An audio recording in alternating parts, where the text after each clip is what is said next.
حالا سرود ملی جمهوری تاجیکستان صدا می‌برد.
بار دیگر سپاس و تشکر به همه شما. از سرداوری مسابقات، سرکاتب و مسئولین خواهش میکنیم که کار را آغاز کنند. با موسیقی جالب حالا از شخصی متصدی این ساحه خواهش میکنیم برای گسیل پهلوانان به جایهای اولیه خود موسیقی را هماهنگ سازند و پهلوانان بعد از 2 دقیقه بالای گلیم دعوت میگردند.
دوستان عزیز، اکنون بازپس برمیگردیم به قسمت های وزن های سبک.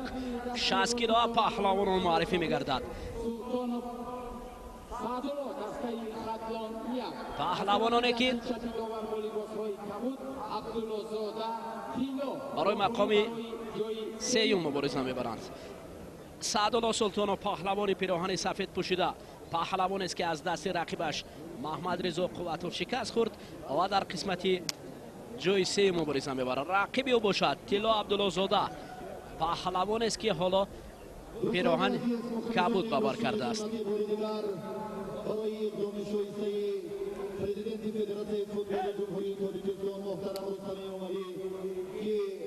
سرپرستی فستیوال بازی‌های ملی ورزشی را با دیمگین تنظیم و تشکر بی‌نهایت یاد می‌کنیم. کمیته کار با جوانان و ورزشی نزد حکومت جمهوری تاجیکستان در همکاری ضد با فدراسیون کشتی ملی کشتیگیری جمهوری تاجیکستان، البته برای غالبان، جایزه‌داران و افرادی که امروز موفق‌اند در این مسابقات جشنی 27مین سالگرد استقلالیت دولتی جمهوری تاجیکستان و بار دیگر هم به کمیته‌های مربوط به ساحه برابران فدراسیون کشتی ملی جمهوری تاجیکستان برای این امکان نجیب و دستگیری بی‌نظیرشان سپاس و تشکر می‌کنیم. از مخلصان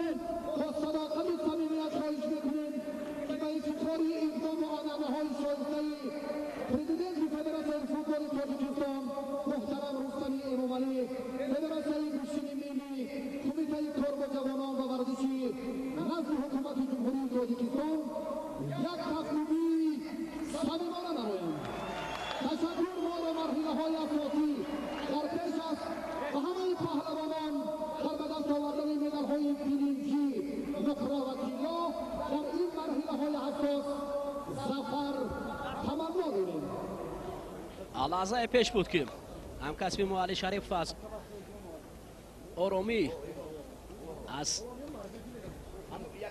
با طور آرام گوشتین جریان گرفتن گوشتین سخن میرون. حالا اکنون خود در میدان سخن میگوید. دوستان عزیز، وزن 60 کیلو سعدالله سلطانوف با رقیبش طلا عبدالله زاده مبارزه میبرد. در وزنی که مبارزه برای به دست آوردن نشان برنجی است. دو پهلوانی که هر دو در قسمت های نیمه نهایی شکست خوردند، اولا حالا مبارزه دارند در اینجا برای به دست آوردن نشان برنجی. اکنون ببینید هر لحظه عبدالله زاده طلا پهلوانی پیراهن کبود پوشیده در هجوم است. این پهلوان از ولایت سوخت است. رقیبی باشد سعدالله سلطانوف از ختلان، پهلوانی که حالا در مقابل طلا عبدالله زاده کمی مشکلی دارد. فضا اندکی برای گوشتین گرفتن خوبتر شد و این باد و هوا امکانیت میدهد برای ورزشکاران که هنر خود را زیادتر نشان دهند. خیلی خوب است. می شود که بعضا حالت ها هم طلا عبدالله زاده و بعضا نوبت دیگر سعدالله سلطانوف تلاش کند.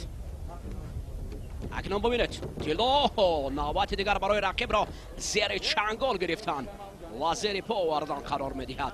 سعدالله سلطانوف پهلوان ختلانی از زیر چنگال رقیب رها میکند و نمیخواهد که افتیش نماید. خب اکنون نوبت دیگر آگاهی برای سعدالله سلطانوف. دو آگاهی این معنای کم فعال بودن سعدالله سلطانوف را نشان میدهد. حالا طلا عبدالله زاده گریبان رقیب را مستحکم داشته است، برعکس حال رها نمیکند. داوری مرکز اشاره دارد توسط دست گیرید، گوشتین گیرید، فضا خالی است.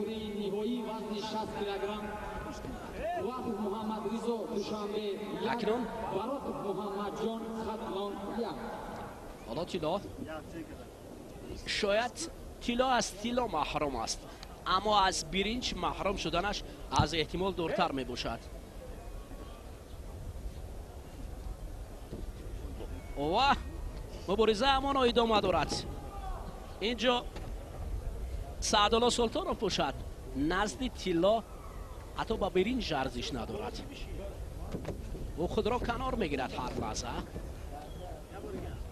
طلا پشت پای او رقیب میگذارد، اما همانا دوری سعدالله سلطانوف کمی کار طلا را مشکل کرده است، با آن خاطره که برای انجام دادن اصول امکانیت ندارد.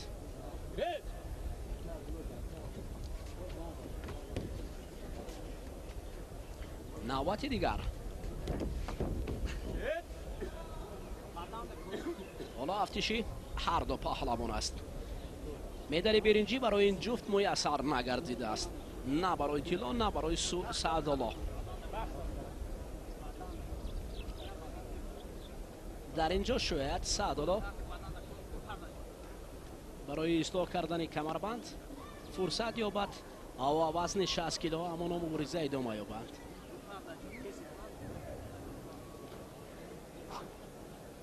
نوبت دیگر داور اینجا منتظر است که هر دو باید هنر نمایی کنند. دوستان عزیز یادآور میشم که این مسابقه جمهوریوی است، اوید و گشتین ملی در دایره فستیوال نمادهای ملی ورزشی بخشیده به اعلان گردیدن سال 2018 سال رشد سیاحی و هنرهای مردمی و تجلیل 27مین سالگرد استقلالیت دولتی جمهوری تاجیکستان.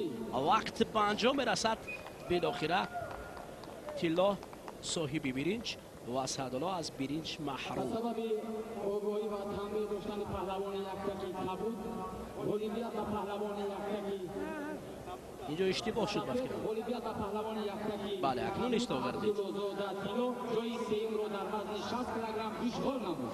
اکنون بعد از چند از قسمت فینالی است 60 کیلو. دوستان عزیز اینجا عبدالله زاده طلا و گرفتن مدال برنجی مشرف کردید و رقیب به مدال ترک میدان میکند. وزن 60 کیلو بعد از چند از قسمت فینالی آغاز می‌شود.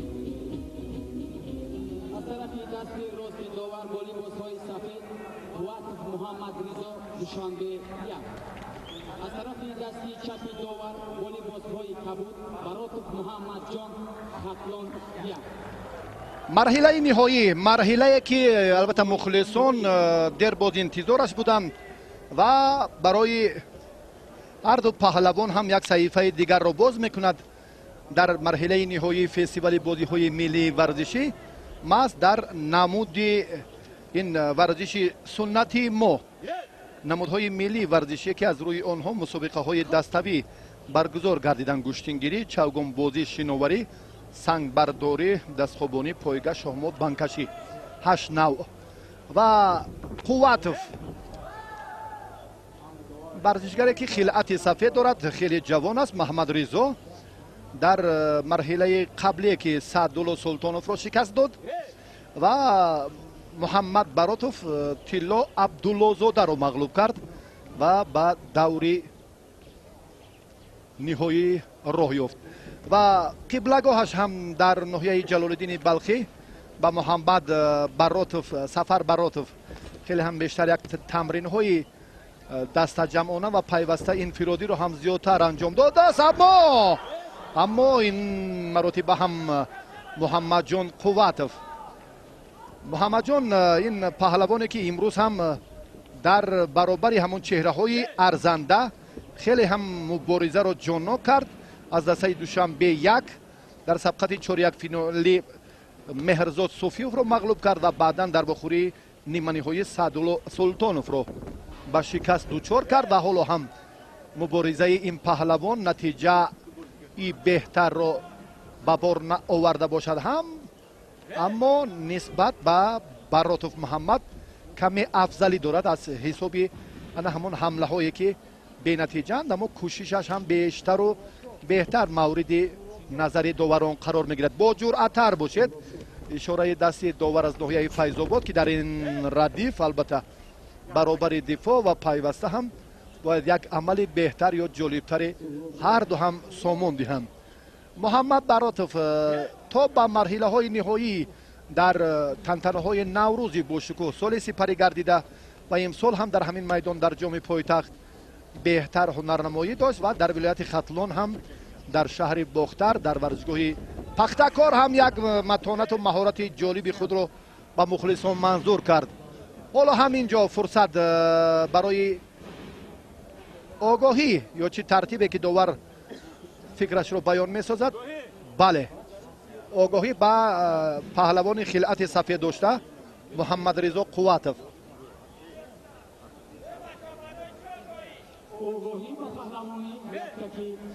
طرز داشتن حریف البته از روی آیین‌نامه، از روی نظام نما نبود. اینو هم داور پیش از اونه که آگاهی میدهد باید اشاره کند به همون طرزی که به کدام خاطر یا از خطی معین شده بیرون برآمده است یا داشتن حریف نادرست است یا عملی که غیر قاعده است اجرا میکند و چندین رکن‌هایی که باز هم زمینه آگاهی رو به میان میآورند. و حالا من فکر میکنم که محمد اینجا یک لحظه فعالتر بود، اما قبل از این هم قواتوف خیلی سزاوار رقابت کرد و ما از همین حالت بحث داوران رو به میان میارد. و از همین لحظه هایی که هم قواتوف و بعدا هم براتوف دو کوشش دیگر رو هم خاتمه داده توانست. ابتدا از داور کنجی از ناحیه سنگوار عبدالستار و همچنین داور از شهر کلوب در کناری راست میدان و داور مرکز از ناحیه فیض‌آباد چون لکه در ابتدا معرفی کردیم. اما اینجا هم یک خلاصه عمیق به توجه میکنیم بار دیگر به کوشش قواتوف خلعت سفید داشته. بعد این حالتی که اکنون داور با همون عملی پهلوان خلعت سفید داشته یک آگاهی رو اشاره کرد. اما این خاتمه کار نیست. فکر میکنم وقت هست برای اصلاح کردن این اشتباه. یک آگاهی هم نه چندان وضعیت خطرناک رو برای محمد رضا به وجود آورده است. اینجا هم قدر منزلت احترامی پهلوانی یکی از رکنهای جوانمردی است که در گشتین ملی هم بهتر و باید بیشتر مورد توجه و نظر خود مربیان و پهلوانان قرار داشته باشد. محمد رضا و محمد براتوف. محمد رضا خلعت سفید دارد عقیب نشینی محمد براتوف پهلوان خطلون از ناحیه جلال‌الدین بلخی به خاطر سپری گردیدن وقت است که همین گاهی بدن بله کافیست فکر میکنم کمی خودی محمد براتوف رو دل پر کرد برای به دست آوردن نتیجه بهترین قوزمایی در مرحله نهایی وزن تا 60 کیلو. گیلم خیلی تسپون است، حرارت زیادی گرمی، چون بیان کردیم که بر رفت سبقت پهلوانان در میدان هم تا اندازه مشکلی ایجاد کرد. محمد براتوف همین پهلوانی خلعت کبود داشته، چون حریفش رو مجبور ساخت که به خطاگی راه دهد، داور به او آگاهی دهد و بعدا یک عمل دیگرش هم به بعدن بهاگذاری شد. اکنون دلپرانه قدم می نهد به سوی پیش که بیش از 1 دقیقه و 20 ثانیه دیگر در اختیار دارند. اما سرعت قوزمایی رو محمد رضا می تیزاند. حرکت های محمد براتوف نه چندان طبیعی دیلند و سازگار برای آغاز هجوم بوبرار نیستند. داور به همین حالت هم دقیق توجه کرد، آگاهی به محمد براتوف داد. بله، دور شدن از خط معین شده، کشال دادن وقت این باعث اعلان گردیدن آگاهی می شود. این حالتی که باز هم محمد رضا قوتوف تلاش کرد. براتوف برگشت براتوف البته آغاز رقابت رو اینجا هم خود حریفش انتظار است، اما محمد رضا اکنون در کمتر از 1 دقیقه وقتی بله در اختیار داشته چگونه کار رو میتواند سامون دهد.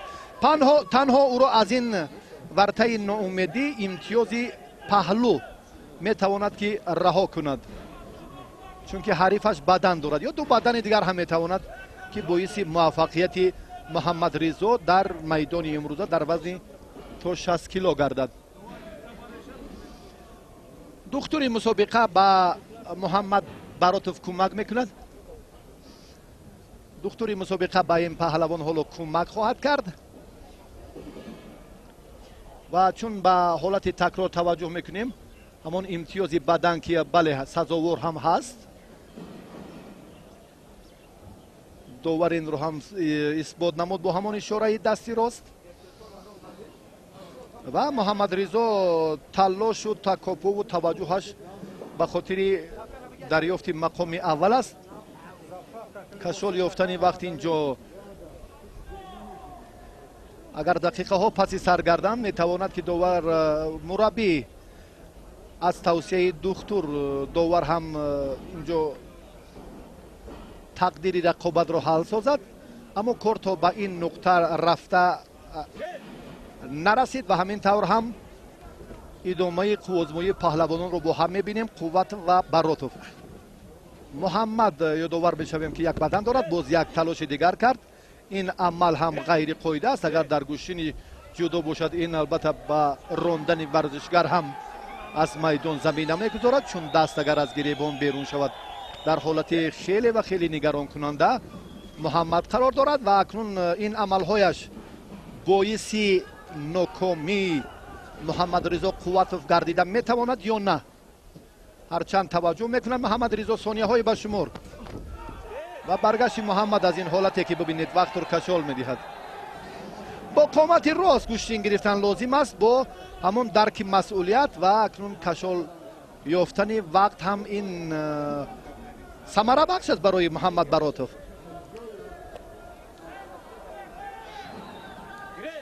اتفاق باشید، محبت، صداقت، برادری در میدان باقی میماند. هر کسی نتیجه بهتر رو صاحب شد، همون دست بالاست. تنبیه اوی حالتی که خیلی هم نگران کننده، حالتی که خیلی هم یک زمینه قوی شاید محمد رضا رو در اینجا هم به میون آورد. 1 2 3 ببینید خیلی گوشتین نمیگیرد محمد براتوف. این طرز گوشتینگیری البته مقبولی پسند مخلصان نیست. استعداد داوری چرا دارد. تنبیه دویم استعداد. اما اکنون امری داور است که در این جریان آگاهی تنبیه و باز یک کوشش دیگری محمد رضا، اما حرکت ها و تلاش و مبارزه‌اش در جریان رقابت امروزه همون امتیاز دلخواهش رو به دست نآورد. محمد رضا ناکام شد و محمد براتوف در وزن 60 کیلو در مرحله نهایی ظفر یافت و در فستیوال بازی‌های ملی ورزشی در تنتنه استقلالیت دولتی جمهوری تاجیکستان امروز اولین پیروزی رو در همین وزن به دست آورد. در وزن 60 کیلو اکنون مرحله نهایی وزن‌های دیگر هم بعد از چند لحظه آغاز می شود.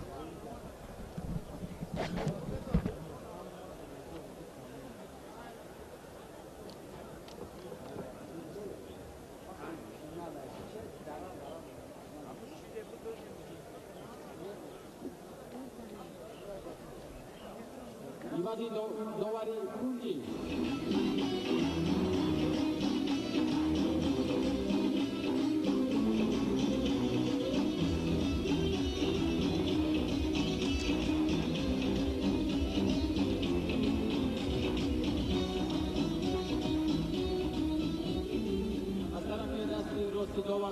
بهرام صوفی و خلعت سفید دارد، پهلوان شهر کولوب.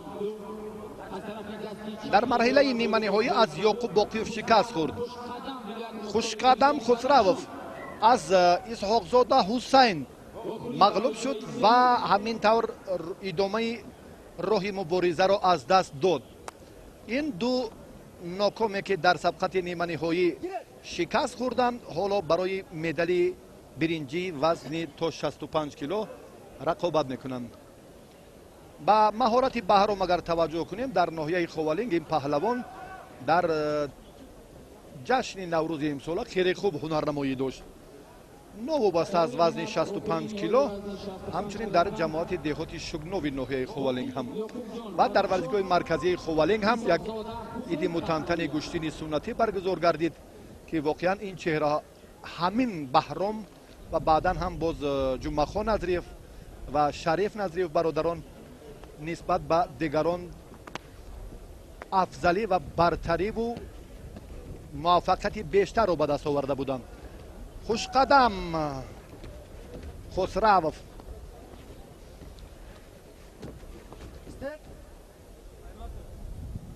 کشمکشی های بی نتیجه با مانند همان قوزمایی نیمه نهایی.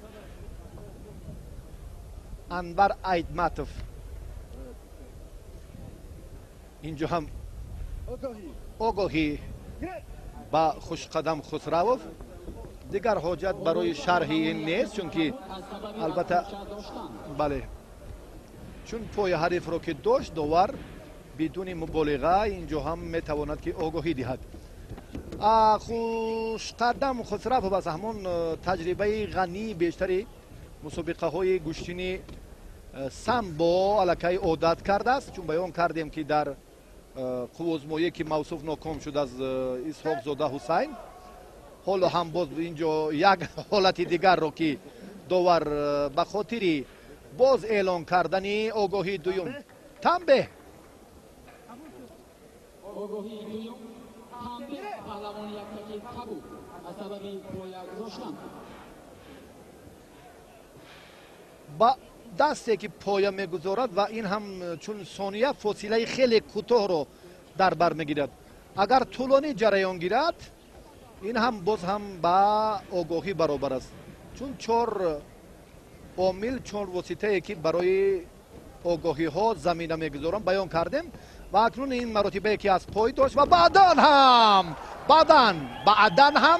بدن بله احسن با بهرام صوفیف رو هرچند که اون چهره های اصیل گشتین ملی در تاجیکستان کم میدانند، اما این پهلوان شهر کولوب که در جماعت دهات توتا عمر به سر میبرد خیلی هم چابک و ماهر با همراهی همون چون میرزراب شایف یک فرد یک مربی خیلی صاحب تجربه کولوب شهر که با شاگردانش پیرو شایف برنده 4 دفعه مدال طلایی چمپیونات مملکت میانی جوانان و بعدم بزرگ سالان در گشتین ملی و در سامبو هم جایزه دار مقام دوم رو به دست آورده است و امروز هم این بهرامی که واقعا ثابت ساخت که از مربی و از تجربه استادان بزرگ سبق گرفتن در چنین رقابت میتواند یک زمینه و یک نقش ارزنده را هم گذارد. توانست از خوشقدم خسروف از جایزه‌دار جام جهان، از جایزه‌دار چمپیونات جهان بین جوانان و موصوف که در مسابقات قهرمانی جهان چندین مرتبه با همان زینه‌های افتخاری قبلا در میان دسته‌های نورسان و بعدا جوانان موقع گرفته بود. از این پهلوان امتیاز ستانیدن بهرام خیلی و خیلی در گمان بود که موصوف علاقه موفق گردید. اینجا هم آگاهی اول دو تنبه یک آگاهی و مبارزه بهرام هم علاقه باید جدی تر باشد. فکر میکنم این حالت ها را صرف نظر نباید کرد و خوشقدم خسروف که تمرین دویمی داشت، یک مهلت یک مدتی تنفس برایش علاقه ناکامی می‌آورد، چون که آن خوشقدم خسروی که واقعا هم با چابکی، زیرکی و یک متانت قویش هم در وزن خود خیلی و خیلی نفر نمایان بود. میتواند در این مورد هم باز داور با پهلوان دیگر همان سفید پوشه که وصفش کرده ملکه آگاهی و بعدا تنبیه. انتظار برای باز هم فرصتی که چون دور گشته بعدا برگشته که چون این عمل ها از مد نظر داور دور نیست، این فرصتی که هم با ترتیب لباس و فرصتی باز هم درست کردن کمربند حریف رو نشان میدهد. خوب آزمایی جریان میگیرد بهرام صوفیوف و خوشقدم خسرو برای مدال برنجی مسابقه جمهوری اوید و گشتین ملی گشتینگیری حال هم تلاش دارند. یک لحظه که هم تنبیه حالت خوف و خطر زیاد برای بهرام صوفیوف قرار دارد. اگر این عمل باز هم جریان گیرد، شاید در این مورد اگر آخرین تنبیه ورزشگر از میدان خارج می شود.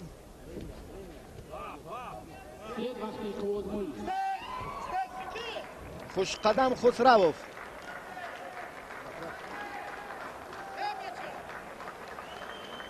تلاش های پهلوانان در این جریان هم خیلی و خیلی جالبتر بود و در ابتدا بهرام مبارزه را جانناکتر کرد و بعد هم خوشقدم خسروف حریف را مجبور ساخت که در این فرصت هم با خطاگی راه دهد.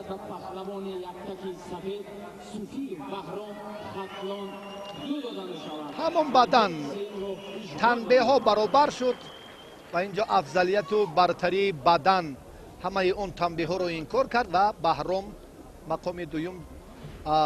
مقام سیوم مدال برنجی مسابقه را به دست آورد.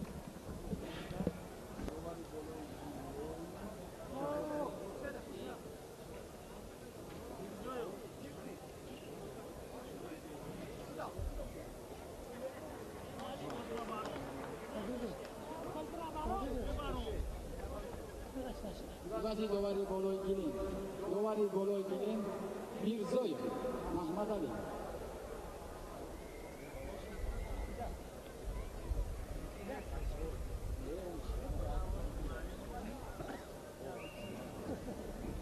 یک خوبجان باقی بدخشان ایساقزاده حسین خطلانگر.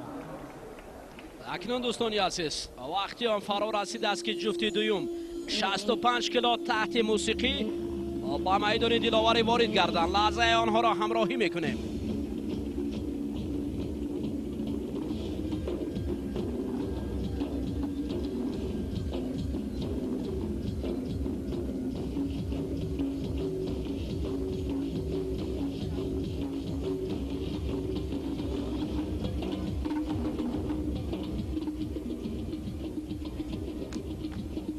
حالا بار دیگر برای معرفی پهلوانان وزن 65 کیلو.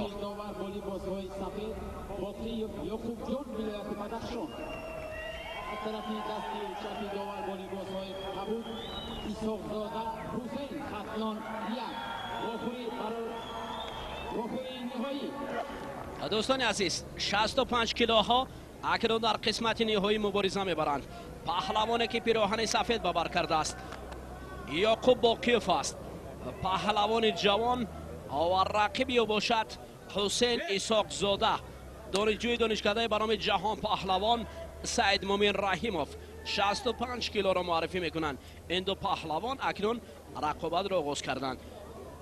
یعقوب باقیف برای برآمدن به قسمت فینالی رقیب بهرام صوفیف پهلوان خطلانی را مغلوب کرده بود که حالا بهرام صوفیف در مقام سیوم است. اکنون این نوبت یعقوب باقیف با رقیب خویش حسین اسحاق زاده چی کار را به انجام میرساند. حالا فرصت هست. اکنون یعقوب باقیف حالا نگاه کنید، بسیار حالت عجیب را پیدا کردنی است. نه، بعد از امر داور هجوم کردن قطعاً من است. داور چون خطاب کرد که ایستید، دیگر حاجت برای هجوم کردن نیست. ایستید معنای آن دارد که شما ایستید، دیگر هجوم به معنی است، چون که این به این نوبت گرفته نمیشه. چی در کار آن را که زیادی نشون میده. اکنون نوبت دیگر. حالا ببینید یعقوب باقیف، اوه پهلو این بدن است، بدن را کار میکند یعقوب باقیف. اما رقیب باشد حسین اسحاق زاده، آیا باید در برابر یعقوب نیز هنرنمایی کند؟ یک بدن به سود یعقوب باقیف است. یک بار دیگر برای یعقوب خطاب میکنند مخلصان. حالا یعقوب کوشش دارد برای نوبت دیگر انجام دادن اصول، اما داوری مرکز اینجا ایستید. نوبت دوم.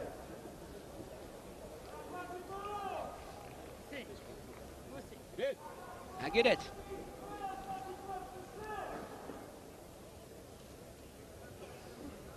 سراول حراساندن رقیب و بعداً چنگال زدن به گریبانی او است. این است طبق قاعده هایی که در گشتنی ملی تاجیکی گشتنگیری رواج است. حالا نوبت دیگر یعقوب باقیف. اکنون از جانب حسین اصول، اوه دو بدن به سود او است. یعقوب باقیف هر لحظه بدن با بدن است. یعقوب وزن 65 کیلو را با نشان طلایی جام بست کردنی است. یعقوب با پیش گذر. حالا هر لحظه از جانب مخلصان است. یعقوب باقیف پهلوان است که بیشتر وقت مخلصان از ما سوال میکنند که مگر این یعقوب باقیف سلاله باقیف است؟ نه، اما او در گشتن جدا نیز هنرنمایی میکند. این سلاله تاجیکان است. در مجموع سلاله پهلوانان تاجیک است. هم باقیف دلخواه پهلوانی که بیرون از جمهوری تاجیکستان هنرنمایی میکند، این سلاله تاجیکان است. یعنی ما همه در پیروی از هنر بلند رسول باقیف، سعید مومن رحیموف، پهلوانان نامدار دیگر تاجیکی آنها گشتین هنرنمایی کرده بودند و امروز نیز هنرشان بلند است. یعقوب نوبت دیگر. حالا گریبان رقیب را خوب داشته است. با هجوم میگذارد. نه، در اینجا حسین اسحاق زاده کم و بیش به سراسیمگی راه میدهد. اما اصلا با هنر حسین اسحاق زاده که با این قسمت برآمدن نیست کاری آسان نیست. اوه یعقوب باقیف چون نوبت دیگر رقیب را سراول در حراس میگذارد و بعدا با هجوم میگذارد.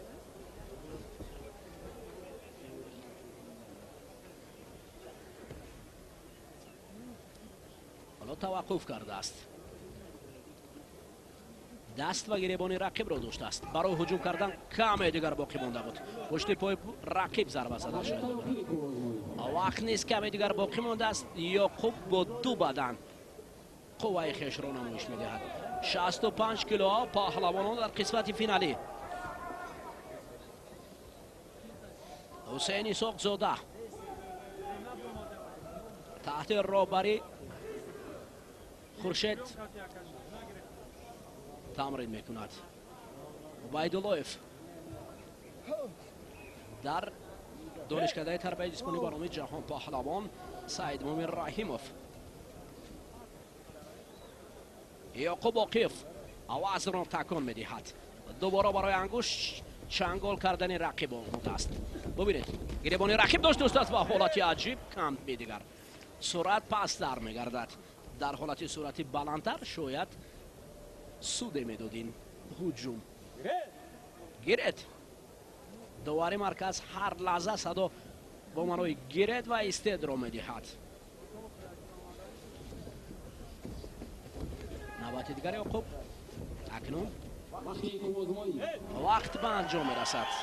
این سر و صدا به خاطر پیروزی یعقوب عاقف است. یعقوب عاقف پهلوان پیراهن سفید پوشیده وزن 65 کیلو را صدر نشین شد.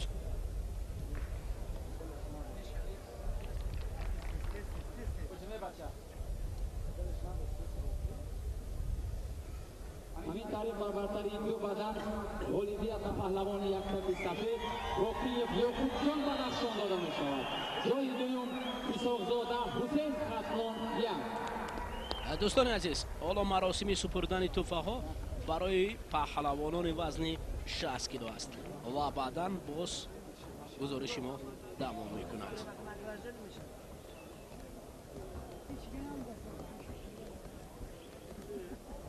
دوستانی عزیز مخلصان گوشین ملی حالا برای معرفی و سپردن جایزه‌های افتخاری در وزن تا 60 کیلو پهلوانان موفق را به منبر افتخاری دعوت می‌سازیم.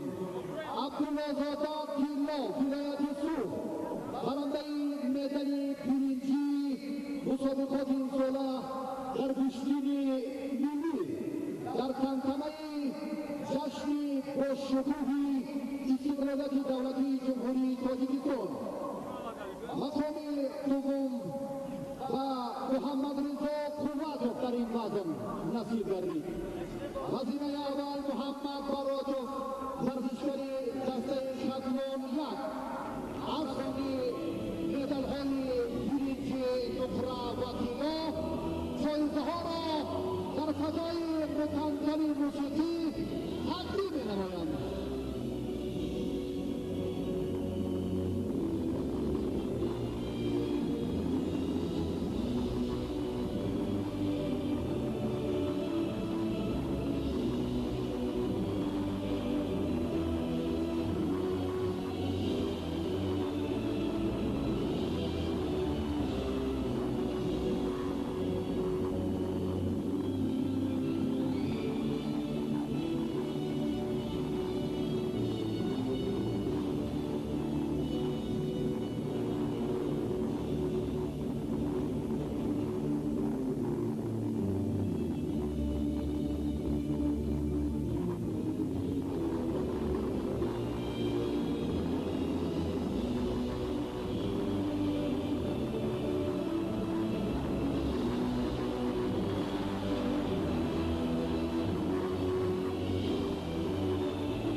دعوت کرده می شود.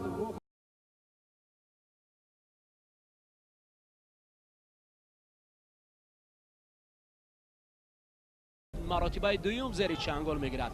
آگاهی دوم را برای محمد رحیم نشان میدهند. دو دوم بدن دو آگاهی تنبیه به پهلوان یکتای سفید تبدیل می‌یابد به تنبیه. دو آگاهی یک تنبیه دو بدن. محمد رحیم نشیند. نوروز حالا اکنون خود را قوی نشون بدهد. برای چی؟ محمد رحیم سر اول خوب بود کورش، حالا اکنون ضعیف گردید یا قوت تمام شد. نه همونو سوار نمیدهد. محمد رحیم سرخانوف پهلوان و جایزه دار مسابقه. حرکه آگاهی سیوم است که برای این جایزه دار گوشتنی جدا میدهند. نوروز محمد رحیم را نوبت دیگر زیر چنگال میکشد به سمت خویش. نوروز کریمزاد پهلوان پیراهن کبود پوشیده، اکنون تالار پرویز صابرов برای او خوب درس داده است. توقف است. حالا نوروز در هجوم است، باز سرخانوف میافتد. بله پهلو، نه بعد از امر داور بود. به این خاطر چون داور هر چی که اشاره کرد دیگر حجت برای بحث نیست. حالا پیراهن کمربند استاک کردن از جانب داور اشاره دارد. سرخانوف شاید دستش کمی انگشت الله اکبر داشته باشد و دوباره آنها یک دقیقه دیگر هجوم میکنند، بین همدیگر مبارزه میبرند تا اینکه نشان طلایی را به دست دارند. نشان طلایی با زحمت به دست میاد، نه اینکه با راهی آسان. حالا طلا از نوروز کریمزاد دیده به رقیب او نزدیکتر است، اما این معنای را ندارد که به پررگی محمد رحیم سرخانوف پیروز است، چونکه او چند نوبت دیگر کم فعال بود. لحظه های اخیر سه بدنی که پای هم این پهلوان پیراهن سفید داشته به دست آورده بود. نوبت دیگر اکنون وقت کمی دیگر باقی مانده است و حالا سرخانوف نوبت دیگر هجوم کرد و فیض‌الدین امیرشاهیف اشاره کرد که ایستید، کمربند را اصلاح کند، باید پهلوانی پیراهن سفید داشته.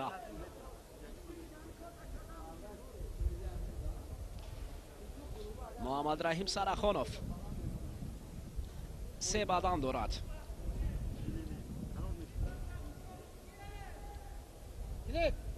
گیرید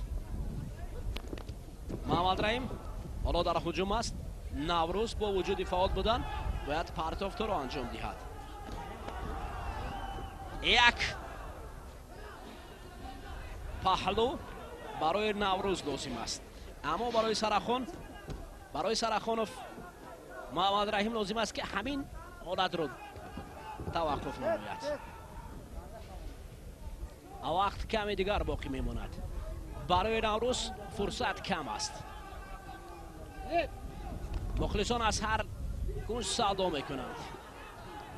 حالا فرصت کمی دیگر باقی مانده است. نوروز باید هجوم کند، نوروز باید توقف نکند، وگرنه اوه افتیش که امتیاز نمیدهد. و محمد رحیم سرخانوف پهلوانی پیراهن سفید پوشیده حالا امتیاز دارد. نوروز دیگر توکل را به کار میبرد، نه امتیاز نمیدهد.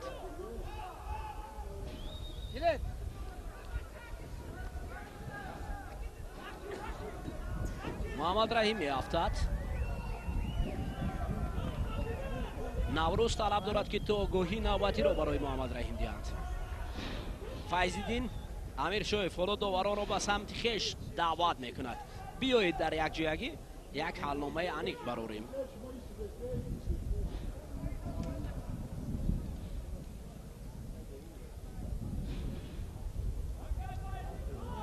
وزن 70 کیلو هنوز برنده مدال طلایش را معین نکرده است. دو پهلوانی که امید بخش هستند، یکی از پهلوانان نامدار و جایزه دار رشته المپیک گشتن جدا این پهلوانی پیراهن سفید پوشیده است. محمد رحیم سرخانوف است و رقیبی باشد نوروز کریمزاد، پهلوانی که از روی قد و قامت نسبت به رقیب فرقی دارد، پستر می ایستد. سرداور داوود سعودینایف حالا مصلحت می‌رید برای داوران.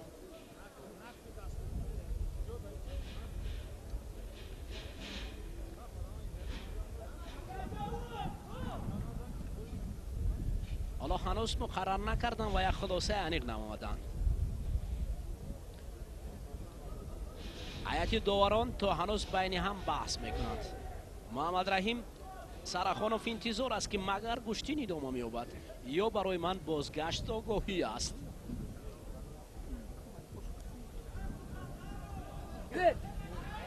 наврӯз дар ҳуҷум аст. сарахонов бошад ҳоло худро канор гирифта буд. вақт панҷом мерасад бинохира се бадан ӯро ба қисмати финалӣ овард ва дар ҳамин тариқ вазни 70 килоро бо нишони тиллоӣ сарахонов муҳаммад раҳим ҷамъ баст. غالبیت به پهلوان یکتکی سفید سرخانov محمد رحیم. این جایزه‌دار و غالبی مسابقه‌های بین‌المللی گشتن جدای نوبت نیست نشان طلایی را در وزن 70 کیلو و گردن آویزان می‌کند. در مسابقه جمهوریوی آید به گشتن ملی. همین طریق سرخانov محمد رحیم غالبی جای اول دانسته می‌شود. کریمزاده نوروز جای دوم.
از متانت و هنرنمایی پهلوانان البته ما گفتیم. از طرف دستی راستی داور والیبال‌های سفید سعیدجان حیدر دسته خطلان 2. از طرف دستی چپی داور والیبال‌های کبود عبداللایف ایرش دوشنبه. آخری برای جای سوم. برای مقام سوم افتخاری حالا دو پهلوانی که معرفی کردیم اینها سعیدجان حیدر و همچنین ایرج عبداللایف که در مرحله نیمه نهایی ناکام شدند و حقوق شرکت در دوری آخرین وزن تا 75 کیلو رو از دست دادند و برای مدال برنجی حالا تلاش میکنند. یک کوشش اولین پهلوان خلعت سفید داشته سعیدجان حیدر، چون بیان کردیم که در این زیرگروه فرخ براتف، محمد میرزایف، حیدر سعیدجان حیدر شاهمنصور یعقوبوف، نورعلی محمودوف، عظمت برهانوف قرار داشتند و در زیرگروه ب شفقت خوشدیلوف، خسرو علموف، جهانگیر، شمایلی جهانگیر، ایرج عبداللهیف، دولتزاده سهراب، رحمت الله فرهادوف و سمندر قلندروف. آگاهی با سعید جان حیدر بنو بر سبب اشتباهش و ایرج عبداللهیف علاکه یک امکانیت بهتر را هم درست با این نگاه نکرده امتیاز برایش مفید و مهم است و امروز هم فستیوال بازی های ملی ورزشی یک شهامت، یک شکوه بزرگی ورزش های سنتی و خصوص گشتین ملی را نشان داد که کمیته های مربوط به ساحه در این زمینه چون کار هم بهتر براه ماندن و آمادگی خودی ورزشگران از تمام مناطق کشور از ولایت سوخت و خطلان و شهر و ناحیه های تابع مرکز و از شهر دوشنبه هم خیلی طبع دل مخلصان بود. یک فرهنگ و فلسفه غنی و در مجموع همون برنامه مشخص و مکملی که خاص به همون نمودهای ملی ورزشی که از روی آنها مسابقه های دستاوی برگزار می‌گردند و نمودهای ملی ورزشی که همچون نمایشی در جریان آغاز فستیوال بازی های ملی با معرض تماشای مردم گذاشته شدند و حالا هم یک جهد و تلاش و مبارزه سعید جان حیدر بهتر به نظر می‌رسد، اما امتیاز نیست، یک آگاهی او ifade آن نیست که در اینجا ایرج باز این حالت ها رو هم صرف نظر کند. داوران چون اینجا هم سرداور، سرکاتب، یاور سرکاتب در روز همون انتخاب بهترین ها که البته درست قبل در شهر دوشنبه دایر گردید با همون یک کار و مسئولیت خیش بهترین ها رو توانستند که در با این مرحله سفربر کنند. اما بسیار یک خسته حالی سبقت دلگیر کننده هم هست. اگر چنین مورد باشد سعید جان حیدر باز هم از مد نظر داور دور نخواهد بود راجع به همون عملهایی که موصوف سامان میدهد. اما ایرج عبداللهیف که چون قامت بلند دارد اما در رفع کردن این حالت هم خیلی موفقانه توانست که خاتمه این کار هم به نفع خویش برار انجام دهد.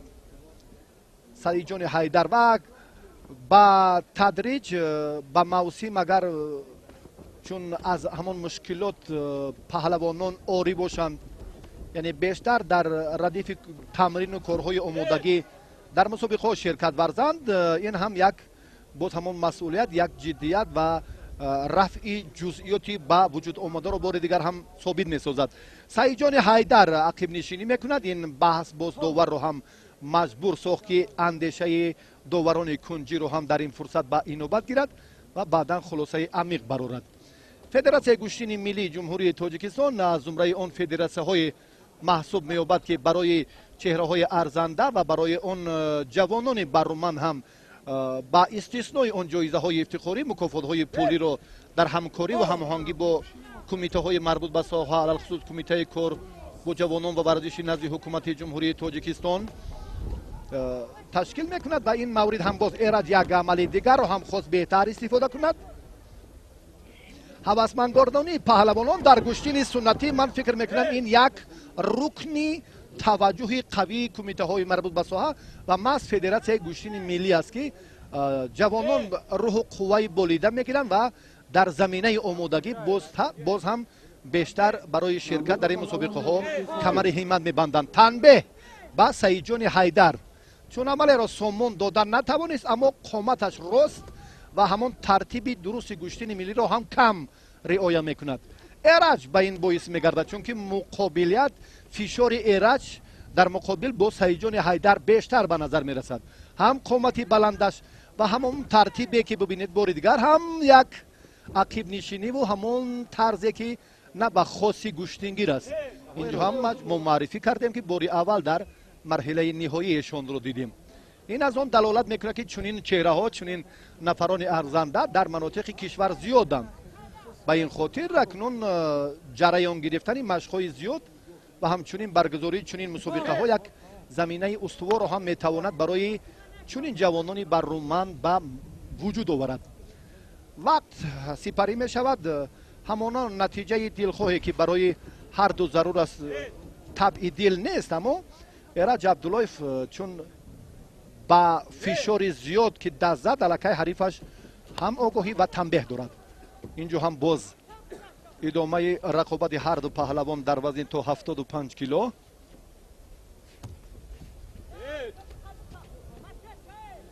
و بیشتر با بنده واقعا هم یک نظام و آرامی مقبول شد، چون با سطح برگزاری مسابقات با کاری داوران و با مخلصی هواداران گوشین ملی توجه میکنیم. ترتیب و نظام بسیار برای شرح مفصل و دقیق در سطح کسبی مساعدت میکند. آگاهی و تنبیه سعید جان حیدر را از مدال برنجی محروم کرد. ایرج عبداللهیف پهلوان قامت بلند خلعت کبود داشته جای سیوم مدال برنجی را به دست آورد و همچنین صاحب 1500 سومونی هم شد. غالب زینه اول 5000 سومونی و غالب مقام دوم سزاوار 3000 سومونی هم میگردد. و حالا برای معرفی باز مرحله نهایی وزنی تا 75 کیلو یک چقریم، یک لحظه، یک قدم دیگر باقی مونده است. حالا فرصتی رحمت الله فرهادov دستپروری باشگاهی ورزشی وستن و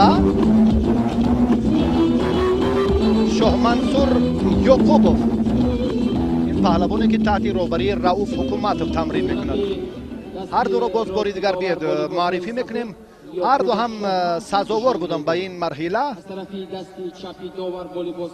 یعقوبوف شاه منصور معرفی شد و رحمت الله فرهادov پهلوانی که حالا شما مشاهده میکنید که قدم برای مبارزه سزاوار در مرحله نهایی وزن تا 75 کیلو میزند.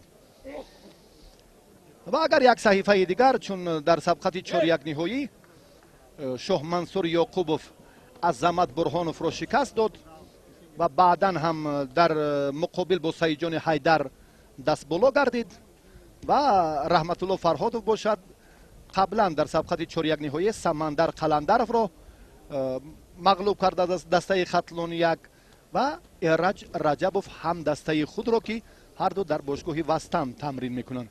با همین ترتیب و قبلا هم دیروز در سبقت های انتخابی تا به این مرحله هر دو هم سزاوار دو غلبگی بودند.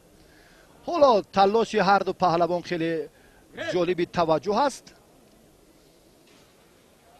شاه منصور این دستپرور مکتب ورزشی ناحیه همدانی است و طی 5 سال اخیر تحت رهبری رؤوف حکومتوف تمرین میکند. و فرهادov رحمت الله، چون بیان کردیم که در اشتراک و همچنین مشق‌های همیشگی این پهلوان چند دفعه ما نیز شرکت داشتیم و همچنین برنده مقام اول در چمپیونات آسیا میانی جوانان شده بود در شهر بیشکک جمهوری قرقیزستان.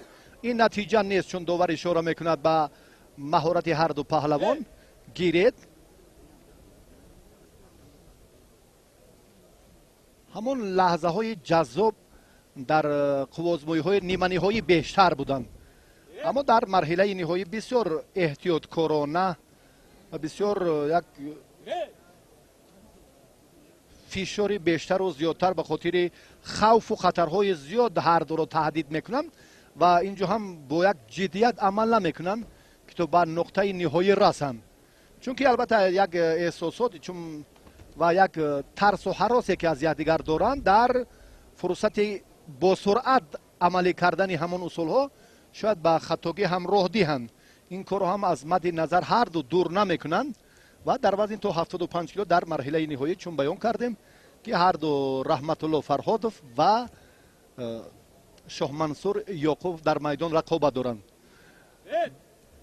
فکر داور اینجا باید که یک خلاصه عمیق هم باشد در برابر موازنت را گم کردن، مبارزه را هم تغییر دادن. با شاه منصور اینجا هم باز اشاره کرد بله هر دو هم باید مبارزه را جانا کنند، هر دو هم این حالت را نباید صرف نظر کنند و همون وقت را غنیمت دانسته با تمام نیرو و قوه و قدرت خود عمل کنند.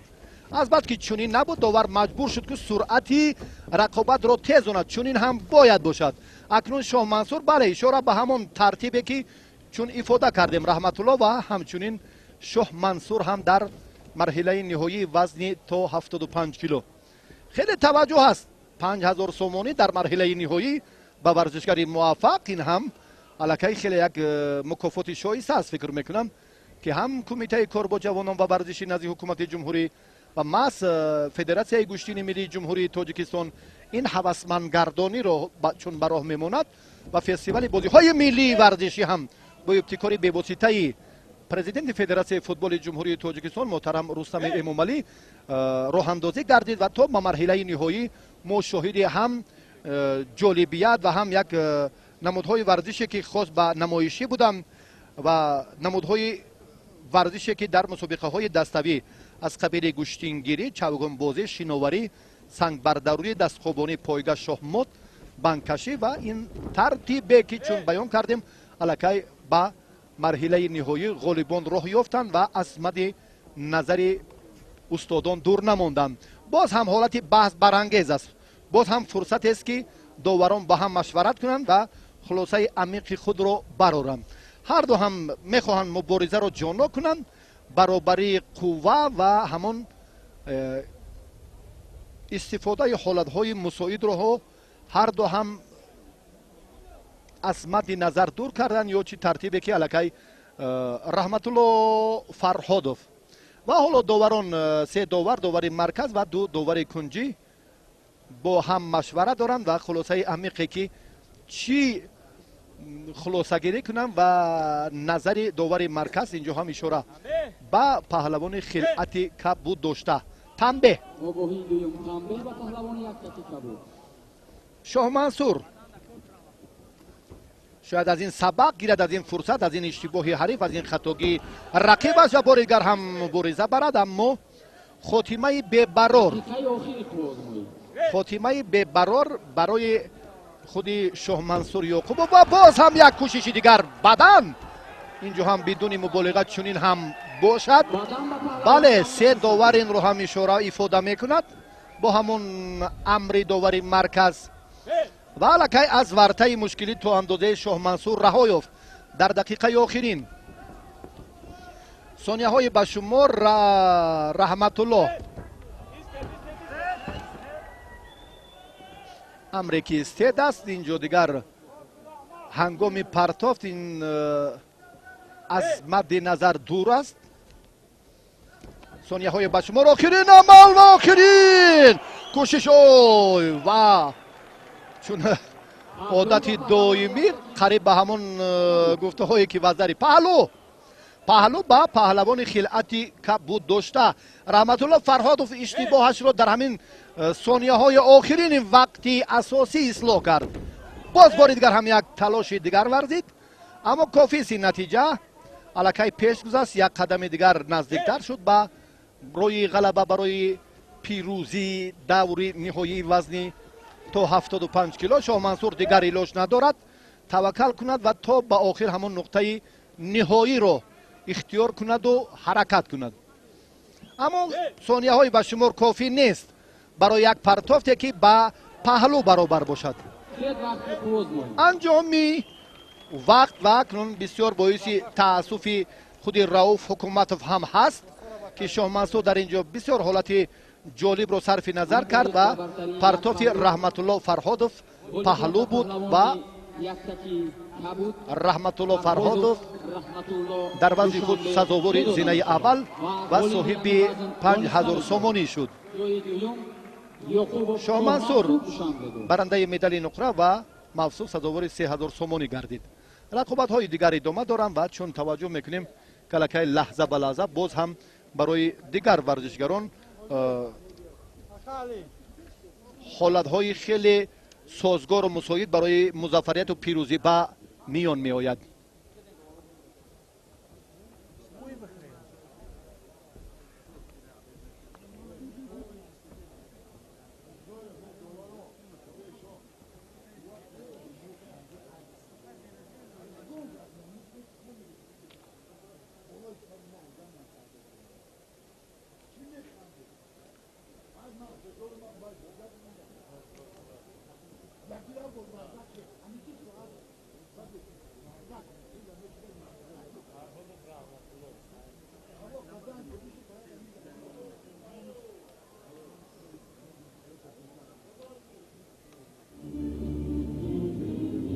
اکنون دوستان عزیز اینجا جایزه‌داران و غالبان برای گرفتن نشان مدال پیدا می‌گردند و برای آنها این نشان و مدال‌ها تقدیم می‌گردند.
غلام افروز عبدالرحمنوف پهلوانی که در سیمای او ما محمد عبدالرحمنوف رو میبینیم. برادر محمد عبدالرحمنوف جوانی اگر محمد رو دیدن خواهی پس نظر افکن با غلام افروز عبدالرحمنوف. دوستان عزیز قسمت 80 کیلو است که برای به دست آوردن نشان برنجی تلاش می‌ورزند. دو پهلوانی که هر دو هم دست پرور دانشکده تربیت جسمانی به نام جهان پهلوان سعید مومن رحیموف هستند. هم اسرائیل رحیموف که پیراهن سفید به بر کرده است و همچنین غلام افروز عبدالرحمنوف برادر محمد عبدالرحمنوف. سرمربی دسته منتخب جمهوری تاجیکستان در رشته گشتنی جدا محمد عبدالرحمنوف. آگاهی برای اسرائیل رحیموف. اکنون مبارزه در وزن 80 کیلو برای به دست آوردن نشان برنجی نیست، تلاش زیاد رو طلب میکند.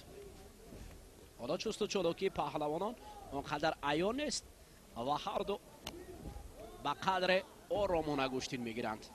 غلام افروز دست رقیب را رها دادنی نیست، هرچند که اسرائیل رحیموف میخواهد که سر اول دست را رها کند از دست رقیبش.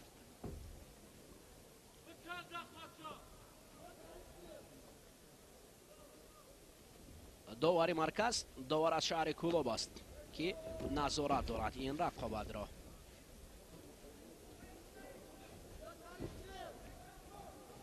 جای را باید عوض کنند از روی گفته های مخلصان برای اسرائیل و غلام افروز.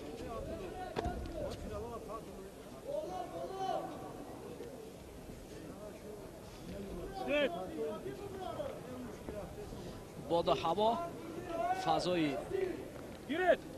این لحظه اینه خیلی مساعد است برای گوشتین گرفتن. اصلا فضای استقلالیت برای گوشتین گرفتن مساعد است. فضای تاجیکستان خود پهلوان پرور است، فقط لازم است که هنری که در دل خفته است او را بیدار کرد و راه به پیروزی، چون که استقلالیت طلبگار پیروزی است. اینها چهره‌هایی هستند که شاید فردا در مسابقه‌های بین‌المللی شهرت و نفوذ کشور را بلند بردارند. پیدا کردن چهره‌های نوین و سفربر گردیدن به مسابقه‌های بین‌المللی. اکنون در گشتن ملی آنها شاید برآمد کردن نتوانند، اما در گشتن جدا آنها از گشتن ملی زمینه میگیرند، چون که آب و تاب گشتن جدا در گشتن ملی است. برادر بزرگ که گشتن جدا این گشتن ملی است. مردم تاجیک با گشتن ملی تربیت می‌یابد. مردانگی، پهلوانی و دیگر خصلت‌های نکوی انسانی در گشتن ملی خفته است. احترام نسبت به رقیب، این خصلت‌های نکوی گشتن ملی میباشد. حالا مبارزه این دو پهلوان اما چست و چالاکی گشتن ملی را تجسم کردن نمی‌توانند.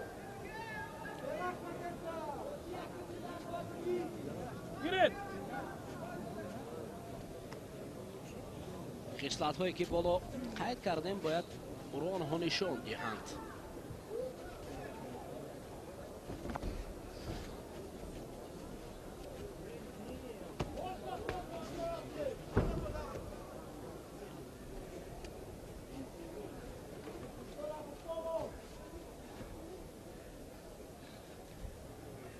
هر دو پهلوان بیشتر توقف را اختیار کردند، هم غلام افروز و هم اسرائیل.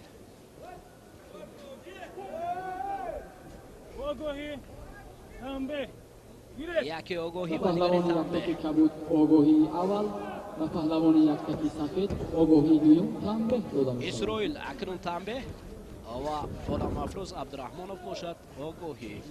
از جانب داوری مرکز برای کم فعال بودن و غیر قاعده داشتن. دقیقه آخرین گشتن است. وزن 80 گرم مبارزه برای به دست آوردن نشان برنجی است. کارتون قوت آمریکا گیرد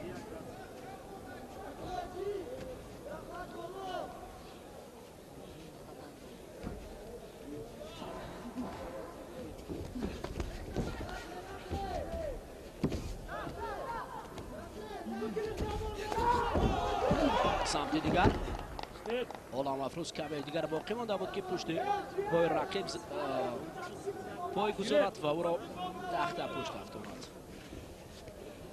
اما اسرائیل رحیموف حالا چست و چالاکانه از گریبان رقیب داشته است و برای افتادن رقیب کوشش را دارد.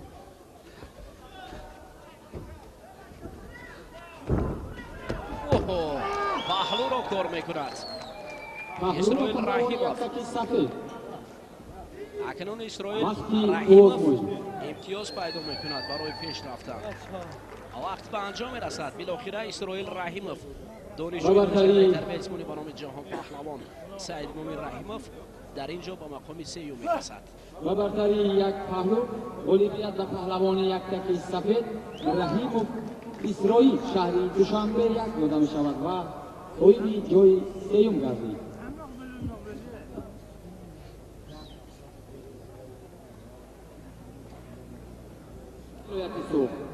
از طرف دستی چپ داور با لباس‌های کبود حکمت الله صبرالله شهرنامه تابع مرکز آخری نهایی قسمت نهایی است. دوستان عزیز جفت را علاقه برای ما معرفی کردم. پهلوان پیراهن سفید به بر کرده پهلوان سوختی است.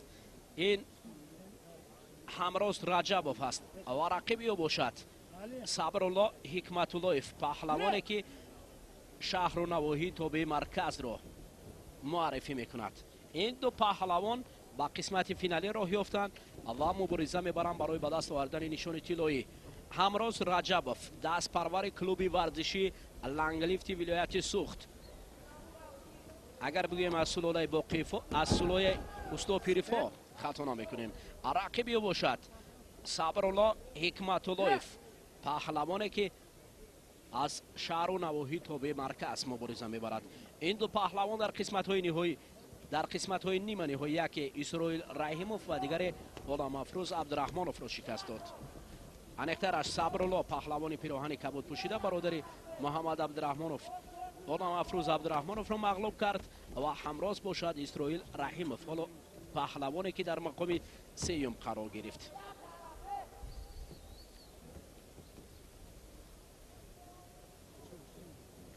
داور مرکز فیض‌الله حبیب‌الله‌یف هر لحظه طریق دست اشاره دارد که گوشتین گیرید. باید حرکت در گوشتین ملی زیادتر گردد. 80 کیلو پهلوان ها هر لحظه از جانب همروز رجبوف هجوم های پیوسته به نظر می رسد.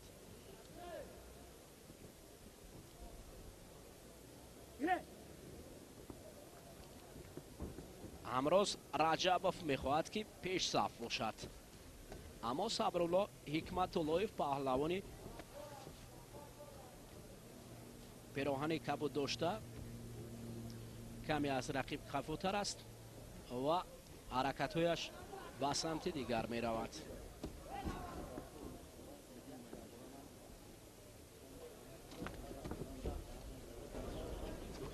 مبارزه در وزن 80 کیلو همون ادامه دارد.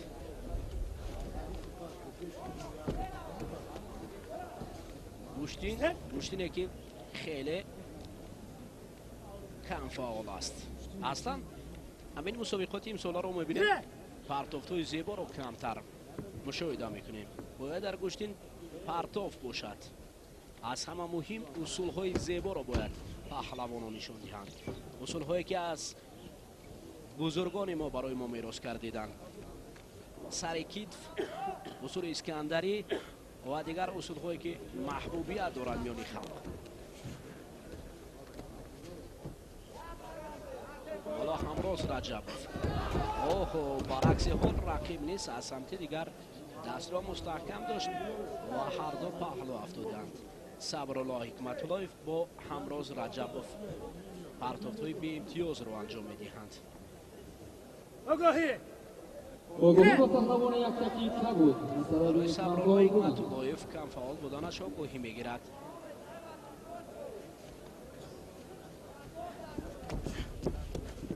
شاید این آگاهی او را بیدار نماید. بله پهلو برای همروز رجبوف. پهلو با پهلوان یک تکیب سفید. پهلو دادن در حالی که پرتوف خوب بود.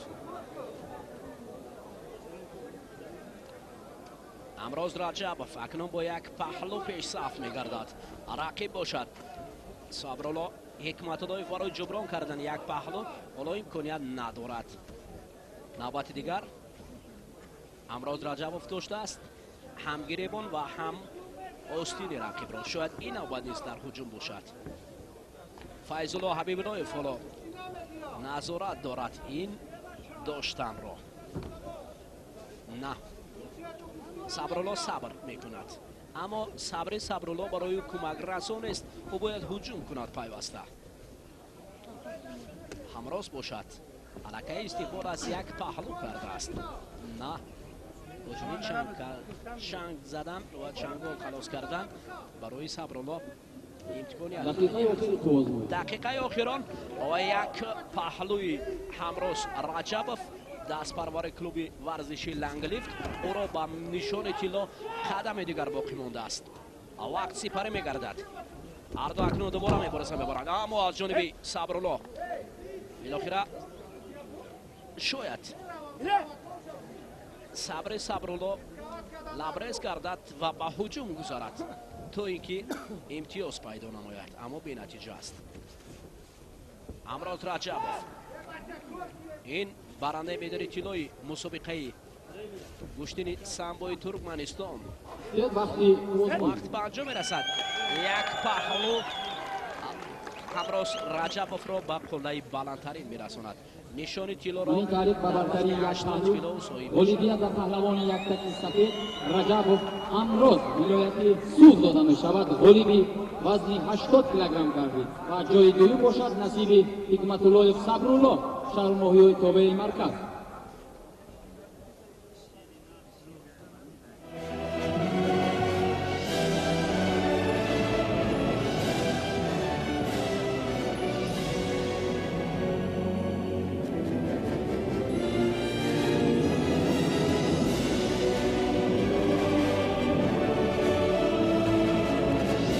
Sirac Abdullayev sohibi maqomi seyum medali birinchi va hamchunin az jonibi qo'mitahoyi marbut ba soha federatsiyayi kushti milliy ba 1500 somoni ham qadrdoni megardad.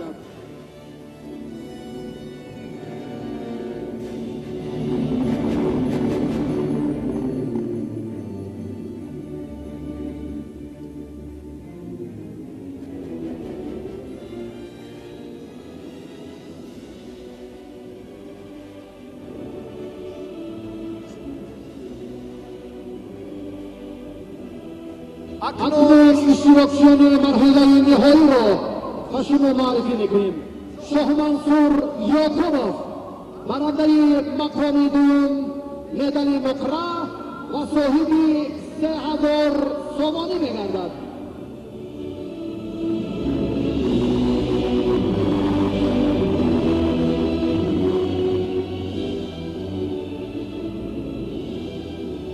رحمتالله فرهادوف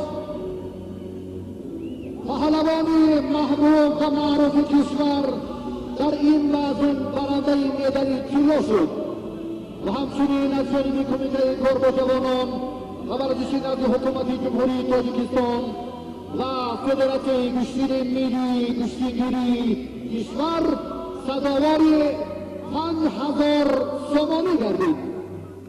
تشکر از گروه‌های صمیمانه مخلصان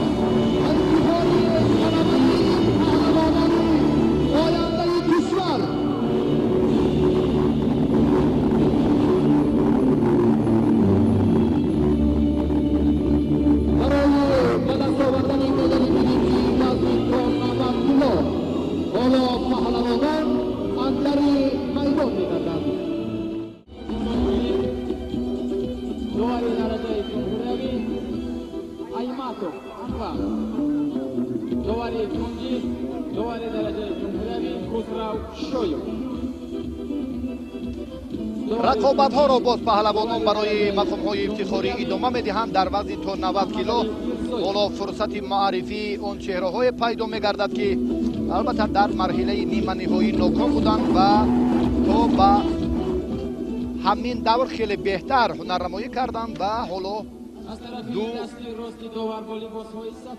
نفری که معرفی می‌شوند. مهربان ادریسوف از ولایت مختار کوهستان بدخشان و شهباز تورایف این ورزشگری که از دسته دوشنبه یک است و در مقابل با حاجی مشرب رحمانوف موفق شدن نتوانست و دو ورزشگری ناکامی را معرفی کردیم که در مرحله نیمه نهایی اینها از نتیجه بهترین بینصیب شدند و در دور فینالی وزن خیش 90 کیلو شرکت ورزیده نتوانستند. خیلی جالب بدن مهربان ادریسوف اولین امتیاز را صاحب شد. ادریسوف جمالالدین رجبوف را شکست داد و بعد مبارزه با سید مومن علیف ناکام شد. حالا پهلو و چون اشاره کردیم در مبارزه حاجی مشرب رحمانوف و شهباز تورایف که تورایف رو در گمان است که حتی در مرحله برای مقام سوم هم موفق باشد. اینجا هم باز یک کوشش دیگر پهلو اینجا هم حلال پیش از مهلت امکانیت خیلی سازگار و مساعد رو چون بیان کردیم که اصولهای جالب رو در میان نورسان و جوانان همون چهره هایی که برادران خیلی خوب استفاده میکردن و مز جانی بیگ و یاری بیگ و محمد صفا لایقوفو و در قیاس با دیگر پهلوانانی که البته امروز وزنشان گرانتر است مهارت و متانت جانی بیگ رو ما بیشتر و زیادتر که درس و مکتب همین ورزشگر خیلی در استعداد و ملکه بلندی پهلوان ملت مختار کوهستان بدخشان خیلی خوب به نظر رسید. دستی این ورزشگری که پیش از مهلت موفق شد برداشته می شود و خیلی هم یک قوه آزمایی جالب و دیدنی هم بود چون که پیش از مهلت خاتمه و پرتافت پای در پای مهربان ادریسوف هم ثمر آوردند. باشد که دیگر وزن ها دیگر قوه آزمایی ها هم چون این صورت گیرند که خیلی هم برای مخلصان طبع دل است. акнун Саид Муъмин Алиев ва ҳоҷи Машраб Раҳмонов ҳоло ба майдон даъват мегарданд. Ин ду нафаре ки агар ба таваҷҷӯҳ мо ба ҳунари ин ду паҳлавон назар афканем, аз зергурӯҳи Б ҳоҷи Машраб Раҳмонов албатта бо 3 ғалаба то ба ин марҳила роҳ ёфт. ибтидо Фаррух Сафарализодаро шикаст дод, баъдан ҳам дар муборизаи дигар озодтар буд ва ҷизои ин вазъ мубориза мебаранд. ҳоло вориди майдон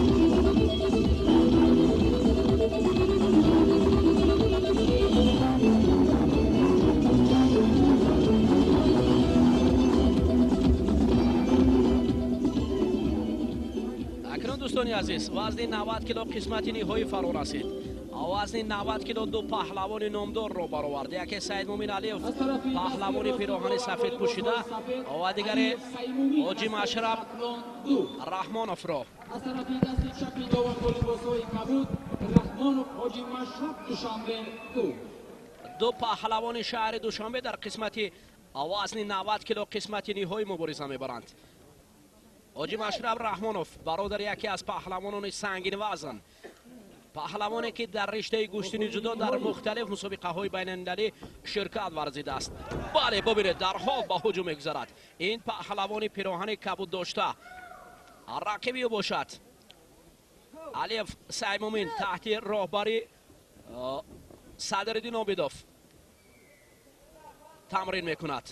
چند نوبت به گرفتن عنوان قهرمان تاجیکستان در رشته گوشتنی ملی این پهلوان سفید پوشیده مشرف کرده است. اما حاجی مشرب رحمانوف یکی از پهلوانان و یکی از نفرانی است که سال گذشته در گوشتنی ملی در قسمت نهایی مبارزه برد، هم در گروه خویش و هم در وزن مطلق. ببینید حاجی مشرب رحمانوف یکی از پهلوانای خیلی خوش‌طبع است، دائما در هجوم کردن و اصولی بین پای بسیار موفق است.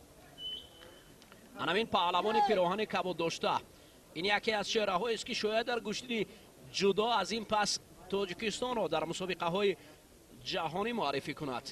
هرچند پیش از این در میان نورسان و نوجوانان معرفی تاجیکستان بود. حالا ببینید اکنون رقیب نیست، سعید مومن نیست، از او کمی ندارد، چون که این پهلوان مکتب خوبی ورزشی گوشتنی معلم عابدوف را گذاشته است، پس میداند که به کدام سمت هجوم کرد. حالا هجوم ها نوکک آغاز کردیدن، ما اینو با پررگی به سود یکی از این پهلوانان دادن نمیتوانیم، اما در مجموع قواها برابر هستند. دو پهلوانی که تلاش برای به دست آوردن نشان طلایی می‌ورزند. دوستان عزیز، یک خوش خبر دیگر از اینکه چند پیش از مسابقات بین المللی رشته کورش پهلوانی وزنین تاجیک تیمور رحیموف با گرفتن نشان برنجی موفق گردید و همچنین جایزه با $10,000.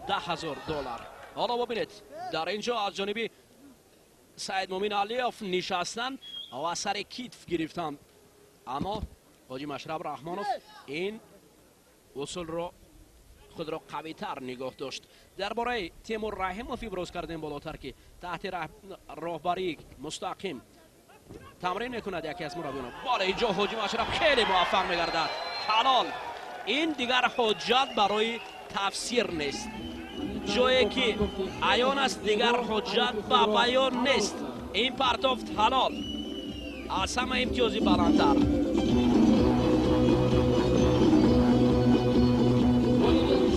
پهلوان یک کبود رحمانوف حاجی مشرب دوشنبه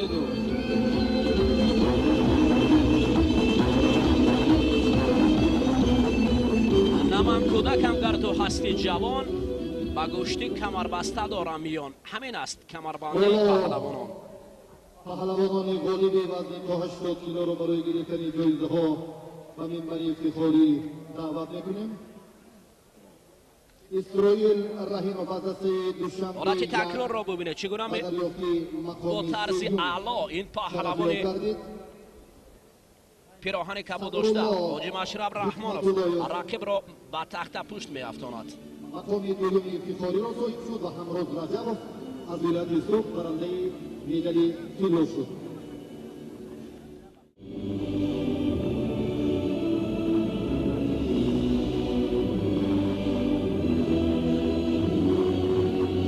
اسرائیل رحیموف از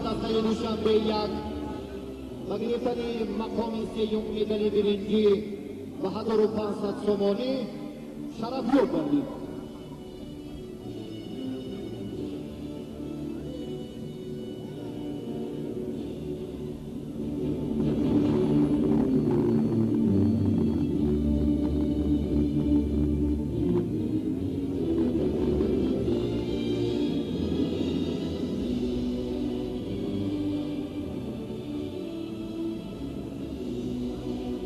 صبرالله حکمت‌الله از دسته شهر و ناحیه‌های تابع مرکز صاحب مقام دوم مدال نقره و 3000 سومانی شد.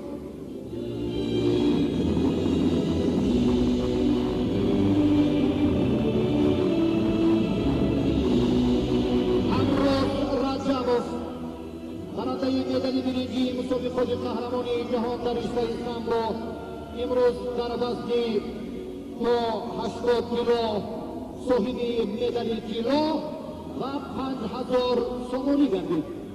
غلبه پهلوانان وزن تا 80 کیلو را بار دیگر تبریک میگوییم.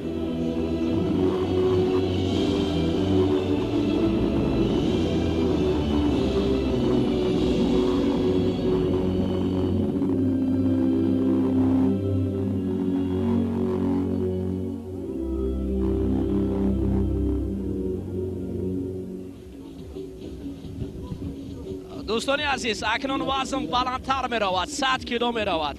وزنی که پهلوانان خوب رو می برارد، وزنی که دو پهلوان نامدار رو می برارد اول مبارزه می کنند.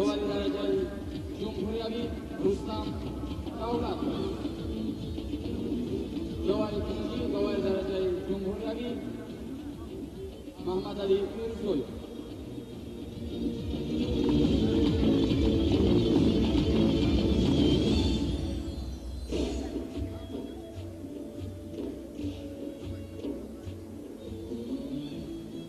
اگر پهلوان زاده باشد رواست که از پهلوانان این دلیری سزاست. این مصرع های زیبای فردوسی به خاطر چنین پهلوانان نامدار است. دوستان عزیز دو پهلوانی که در وزن 100 کیلو مبارزه میبرند، جورخانوف فخرالدین پهلوان پیراهن سفید پوشیده و فریاد شیخوف.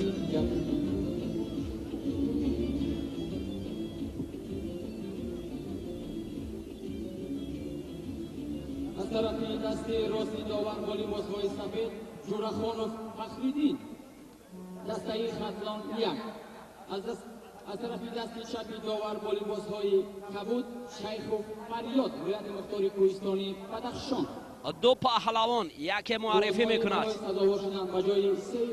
یکی معرفی میکند ولایت خطلان را پیراهن سفید دارد و رقیبی باشد فریاد شیخوف پهلوان ولایت مختار کوهستانی بدخشان.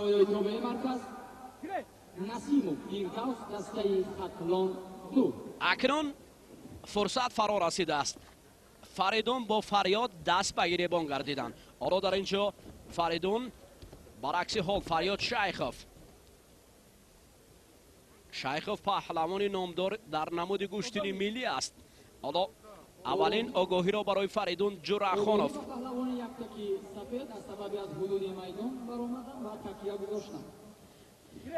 داور مرکز در حال آگاهی را داد. اکنون فریاد شیخوف امکانیت دارد برای اصول را استفاده بردن یک امتیاز کوچک هم باشد او را به پیش میبرد. نوبت دیگر حالا فریاد خوب داشته است، طریق دست چپ و راست حالت دیگر را میبرد. ببینید عجیب هم نوبت دیگر دست و گریبان رقیب را به دست آوردند. داوری مرکز هر لحظه اشاره میکند که جریان گیرد گوشتین. فریاد اکنون ببینید حالت دیگر برعکس حال فریدون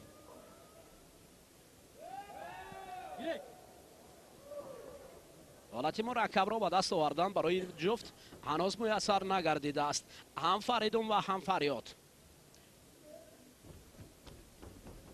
اوه فریدون هجوم میکند. ببینید حالتی درکاری را به کار برده برای فریاد. هنوز خود را با مقرر و قوی نگاه می‌دارد در مرکز.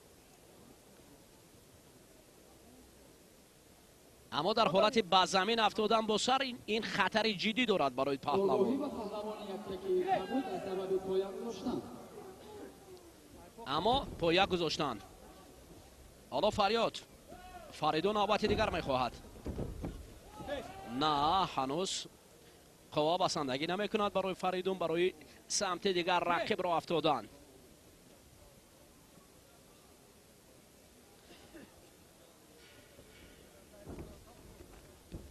حالت دیگر با سمت دیگر افتادن پهلوانانی که هر دو هم یکدیگر را خوب میدونند، در یک جا تمرین کردند، اکثرا یکدیگر را با خبر هستند از اصولها، هم فریاد و هم فریدون.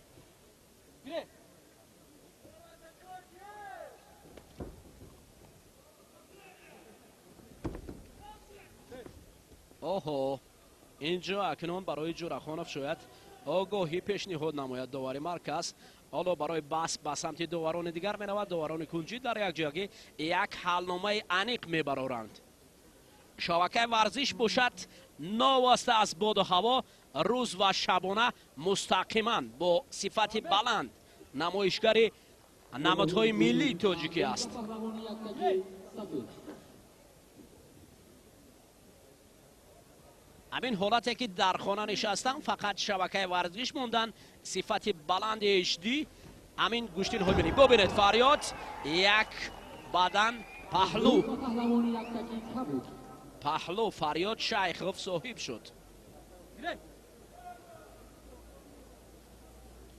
قد و قامت فریاد نسبت به رقیب بلندتر است، امکانیت خوبتر است، دست و پای خوبتر میگیرد در نمود گوشتی. نوبت دیگر پهلوی دیگر را میخواهد کار کند و در اینجا فخرالدین باشد.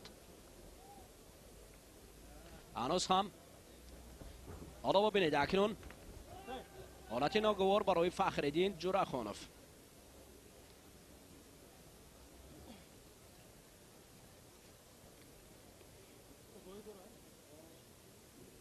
حالت دیگر آگاهی برای فریاد شیخوف. کبود از سبب نادرست داشتن.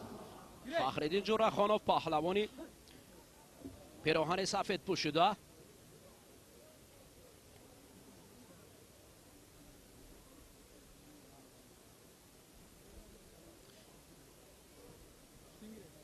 حالت‌های میشود حتی داور نیز خطا میکند. در ما اکثرا حالت‌ها داور خطا میکنند، اکثرا حالت‌ها.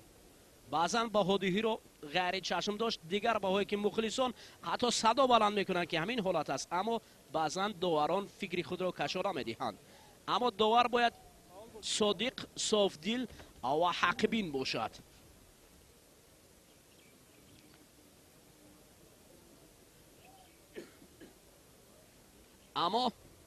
اما حالا فریاد شیخوف رقیب را مستحکم داشته است و فخرالدین جورخانوف باشد، پهلوانی که هر نوبت هجوم کردنی است. کمفعالی دو پهلوان اکنون برای آنها آگاهی. تنبیه دوم با پهلوان یکتکی سفید و تنبیه دوم با پهلوان یکتکی کبود. در اصل جریان رقابت این جفت در لحظه های اخیران کم فعال است. فقط یک پهلوی فریاد شیخوف را با قدمی پیش برد است. نوبت دیگر برای بدن به دست آوردن فریاد شیخوف. حالت بدن است. 100% داور در اینجا حلنامه خوب برآورد. نوبت دیگر فریاد حالا داشته است. وقت کمی دیگر باقی میماند و هجوم های پیوسته نتیجه نمیدهد. یک بدن یک پهلو فریاد شیخوف را با فریادش میرسد.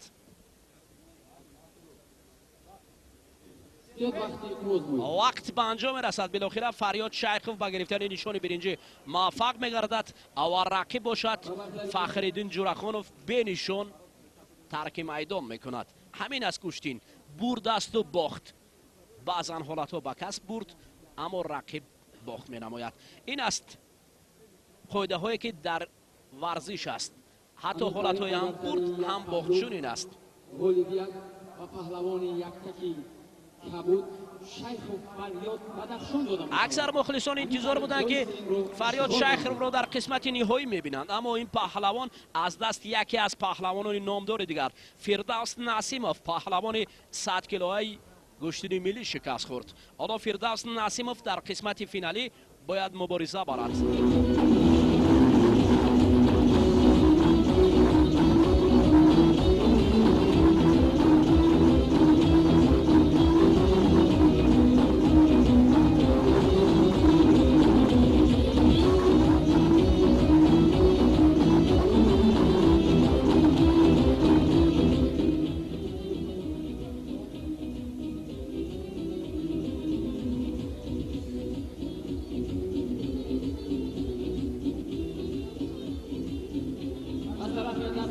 داور والیبال‌های سفید غزلشوی دولتشاه شهرنامه دوبه مرکز. از طرف دستی چپ داور والیبال‌های کبود فردوس نسیموف. دسته خطلان دو آزمایی نهایی.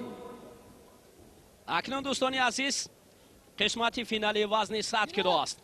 دو پهلوان نامدار تاجیک در نمود گشتنی ملی، گشتنی سامبو و گشتنی کورش هنرنمایی میکردند. یکی پهلوانی که پیراهن سفید به بر کرده است دولتشاه غزلشاه است.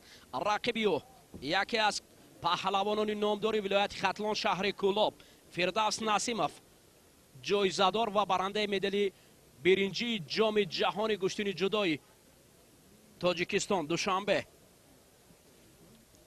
این پهلوان 100 کیلو که پیراهن کبود به بر کرده است یک اصول سر کتفی بسیار ماهر دارد. اگر رفت و ما جریان این رقابت را ببینیم، اگر اون اصول را استفاده برد شاید موفق گردد. حالا برعکس حال غزلشاه دولتشاه میخواهد که فعال گردد.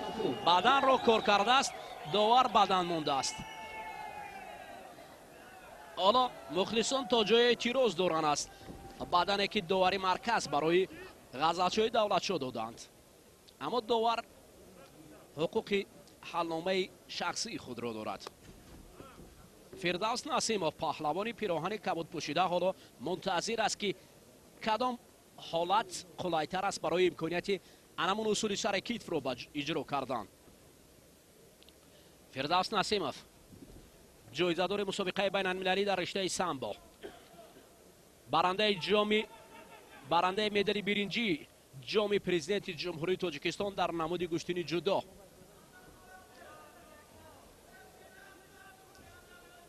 فردوس نسیموف باید تلاش کند. غزلشاه دولتشاه حالا امکانیت دارد برای پهلوی دیگر افتاندن. ببینید مخلصان سر و صدا بلند میکنند به خاطر این دو پهلوانی که شایسته است هنرش. با وجود این فردوس توقف دارد. حالا غزلشاه نوبت دیگر. فردوس از روی قد و قامت نسبت به رقیب کوتاه‌تر است، دستانش کوتاه‌تر می باشد. این نیز نقش بازیده می تواند در رقابت. حالا فردوس یک نوبت دیگر برای دست را می کند. اکنون ببینید برای هجوم کردن آماده است.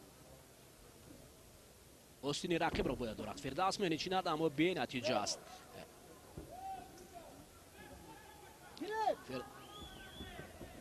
برای غزل نیست صدا بلند میکنن. غزل نیست دست و بازویش قوی تر می نماید. حالا غزل اکنون امکانیت دارد. غزلشاه دولتشاه کمربند فردوس را داشته است، فقط دست دیگر را گرفته برای هجوم کردن. فردوس نیست خود را کنار گرفت. غزلشاه دولتشاه در هجوم خیلی قوی تر و فردوس باز هم می نشیند اما ششتنه که امتیاز ندارد.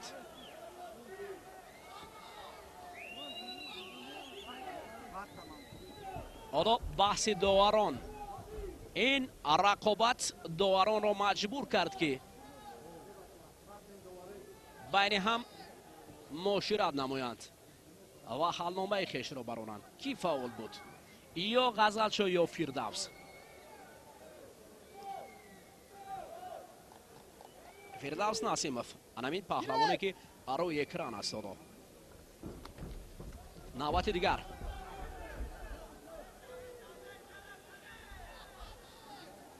غزلشاه دولتشاه پهلوانی که تحت رهبری صدرالدین عابدوف مشق کرده است. فردوس نسیموف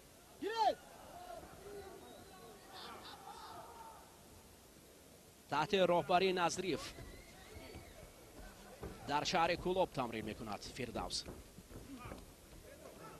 حالا ببینید اکنون غزلچو کمربند فردوس رو خوب داشته است. فردوس هر نوبت خود رو با 4 سم میزند تا اینکه کمربند رها گردد. نه، فردوس نشستن بسیار عالی هجوم میکند در نشستن اگر میسر گردد، اما غزلچوی دلچو رو آموخته است و هیچ امکانیت نمیدهد برای او.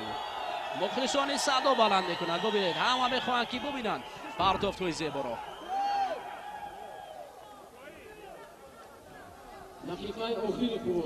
یک دقیقه دیگر باقی مونده است از رقابت ها.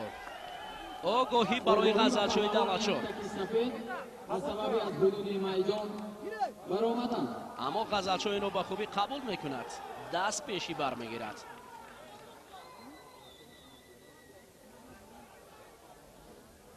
فردوس میچیند اما قوا بسندگی نمیکند برای فردوس. 100 کیلو همون مبارزه میبرند برای به دست آوردن نشان طلایی. سمت دیگر حالتهای نو رو پیدا کردنی است.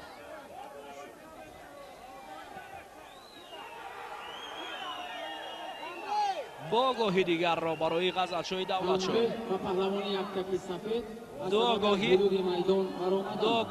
علاقه این تنبیه را تبدیل میدهد برای غزلچوی دولتچو. فردوس حالا کارش خوب است در انجام. وقت به انجام میرسد. بالاخره با همین اکنون حالا حلنامه داوران غالب را مقرر میکند. یک بدن غزلچوی دولتچو را با گرفتن نشان طلا مشرف میگردد و فردوس نسیموف در مقام دوم قرار میگیرد. یک بدن غزلچو او را موفق گردانید. وزن 100 کیلو.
اکنون دوستان عزیز توجه میکنیم به رقابت پهلوانان برای مقام سیوم افتخاری.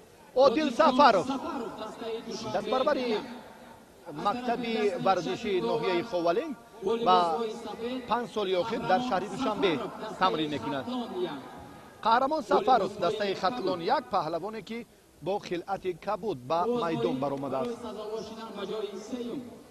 برای مدال برنجی هر دو رقابت رو اینجا آغاز خواهند کرد. با جمع نتایج هر دو این پهلوان توجه میکنیم. در قوزمایی اول عادل سفرов پهلوان محبوب جمهوری نظر محمد نظرов رو از ولایت مختار کوهستان بدخشان شکست داد و بعدا سعید مومن شاه محمدов رو هم در دور بعدی مغلوب کرد و به مرحله نیمه نهایی راه یافت. سعید مومن حریف او در مرحله 4-1 نهایی بود.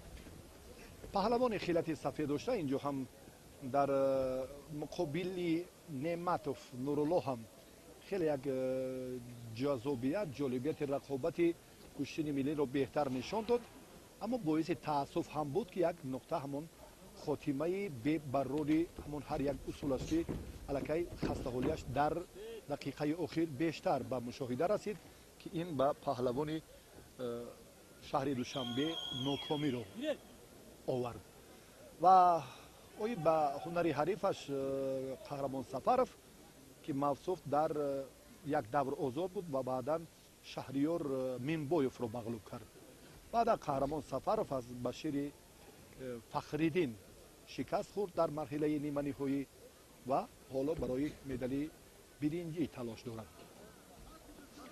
مجموع یک تلاش دیگری عادل سفرов اینجا هم ثمر نآورد، چون که ترتیبی داشتن و طرز استفاده اصول تبعیدی نبود. اون چیزی که طبقی همون طلبات خودی گشتین ملی است، یعنی پای را پیش گذاشتن و با یک حرکت تیزتر و با سرعت دوچند این کار رو باید سامان دهد. آهسته کارانه عمل کردنش او را موفق گردانیدن نتوانست. حریفش این لحظه هم بود یک تلاش کرد، اما این هم نه یگان امکانیت بهتر رو هم به وجود آوردن نمیتواند. تا اندازه قوه اضافه عادل اینجا هم به مشاهده میرسد در قیاس با قهرمان سفرov. ما اطراف هنر پهلوانان دیگر حرف زدیم که البته امروز هم از دیگر منطقه ها ورزشکاران برای مقام های افتخاری حتی در مرحله نهایی آی خیلی هم با سرعت، این پهلو نیست، من فکر میکنم حلال است و در ابتدا هم یک بار دو داور رو پهلو بهگذاری کردن، اما دو داور با حلال و داوری مرکز حلال است. بله، پرتاب عادل سفرov در دقیقه دوم حلال شمرده شد و او در این وزن با گرفتن مدال برنجی شود.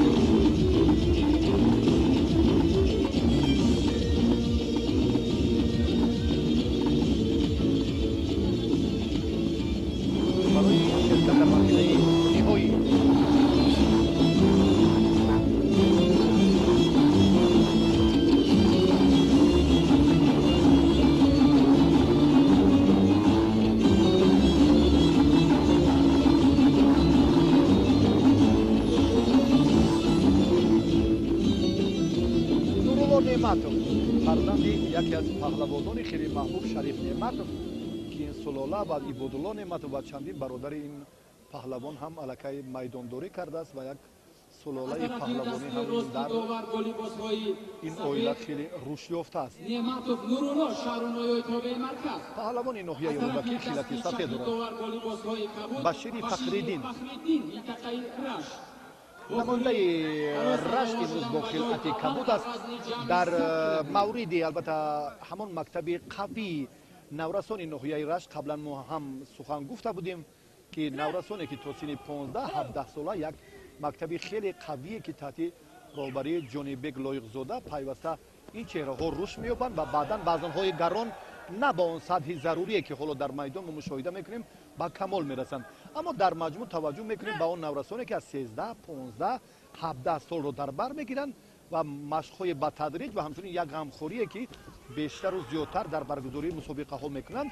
اینجا هم برادران خیلی سهمشون ارزنده است و حالا توجه میکنیم اگر ما با همون یک اصول جالب و زیبایی چون جانی بیگ لایق توجه کنیم که در میان نورسان خیلی محبوبیت خاصه دارد، اما این پهلوان منطقه رشت این گفته ها رو صرف نظر کرد و از این مکتب اونقدر بهره‌ور نیست. ببینید که حالتی که میخواهد یک اصول رو چون استفاده کند اما داشتن سری آستین یا گریبان حبری باید تا به نقطه نهایی باشد. اینجا همون ابتدا از همون مکتبی اساسی که خود پهلوان تربیه گرفته است و بعد تا به همون لحظه فرصتی که خود مربی هم بیشتر به او توصیه داده است. این نقطه از مد نظر خیلی ضعیف است. الکی برتری نورالله با همون حرکت هایش با همون داشتن کمربند سری آستین حریف خیلی فرق کننده است.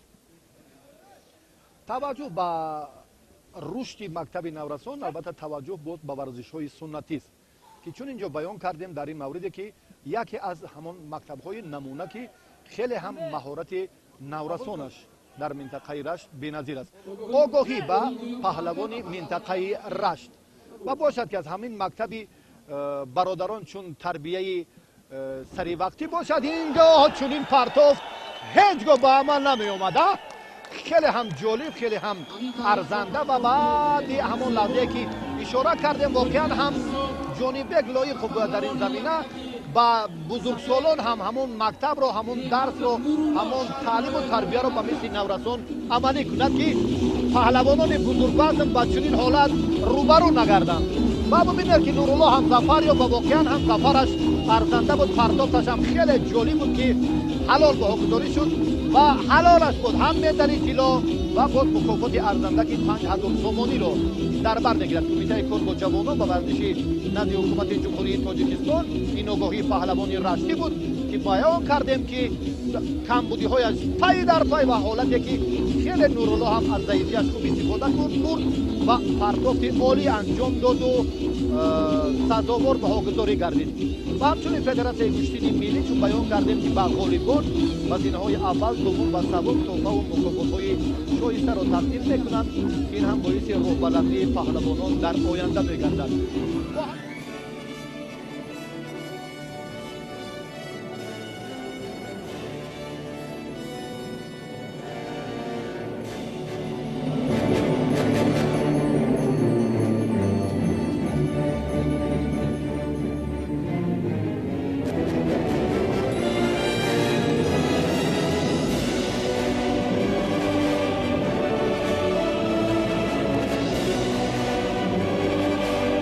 پهلوان آینده کشور فریاد شایخوف و گرفتن مدال برنجی و 1500 تومانی شرفیاب گردید.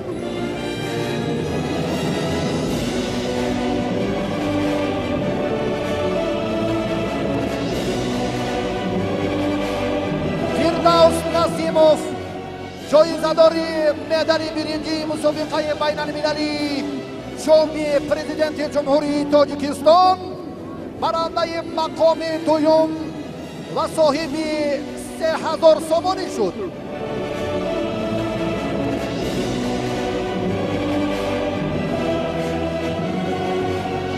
و نهایت غزل شاه دولت شاه در این وزن مقام اول و با مبلغ 5000 تومانی برای متانت و مهارت قویش قدردانی گردید.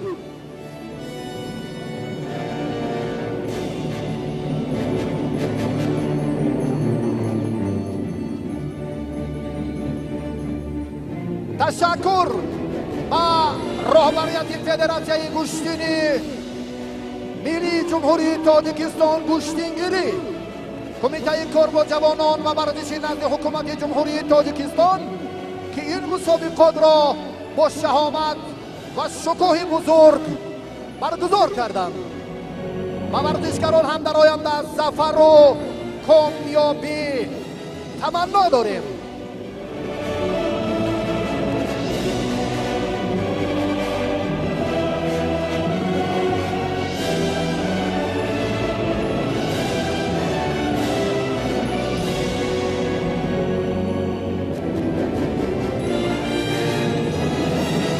همینطور عادل جان سفروف پهلوان معروف میدان امروزه در وزنگران و گرفتن مدال برنجی و 1500 تومانی مشرف می‌گردد.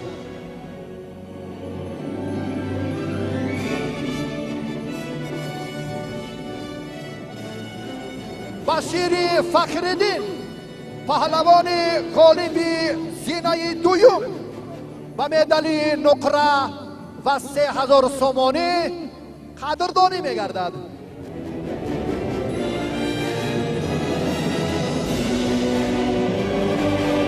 و نهایت فرصت معرفی غالب وزن گران نورالله نعمت فرا رسید. موصوف برنده مدال طلا و صاحب 5000 سومانی گردید. این هم موفقیت و قدم قوی پهلوان محبوب کشور که قبلگاهش هم شریف نعمتوف در این زمینه هنرش بالاست. و همه پهلوانان ابرمرد میدان امروزه ظفر و کامیابی تمنا داریم. با همین فستیوال بازی‌های ملی ورزشی، با همین سبقت پهلوانان در این مرحله نهایی فستیوال سامان می‌یابد. ما با شما خیر و خوش می‌کنیم. کارگردان‌ها بختی بک، پیروز بختی بک، ضیاءالدین صبرов، شارحان برادری تشیف، علی شریف این گزارش را از نروژگاه پایتخت به شما منظور کردم. تا به دیدار دیگر سرفراز و موفق باشید. اطمینان داریم که باز هم گزارش‌های جالب در رشته‌های مختلفی ورزش ما را در پیش است. سرفراز و پیروز باشید.